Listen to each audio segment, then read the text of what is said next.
সকলের প্রার্থী শাহনওয়াজ আলী রায়হান, যিনি সব কিছু ছেড়ে অক্সফোর্ড থেকে তার পিএইচডি ছেড়ে আপনাদের সামনে এসছেন, আপনাদের মাঝে উপস্থিত হয়েছেন, আপনাদের দোয়া ভালোবাসা চাইছেন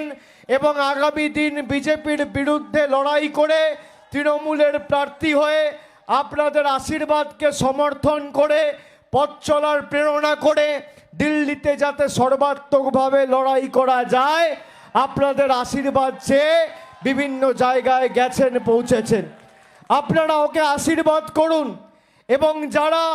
ভোট কাটতে বিজেপির হাত শক্তিশালী করতে এদিক ওদিক ছড়িয়ে ছিটিয়ে মানুষকে বিভ্রান্ত করছে, তাদেরকে ঝেঁটিয়ে বিদায় দিয়ে সব ফুট জোড়া ফুটে দিয়ে তৃণমূল কংগ্রেসের হাত শক্তিশালী করে আগামী দিন ভারতবর্ষের বুকে যাতে বাংলার নেতৃত্বে একটা ধর্মনিরপেক্ষ, প্রগতিশীল এবং উন্নয়নমূলক সরকার, সংবেদনশীল সরকার প্রতিষ্ঠিত করতে পারি, সে প্রমাণ আপনাদের করতে হবে এবং সেই প্রতিশ্রুতি আজকে আপনাদের এই সভা থেকে নিতে হবে।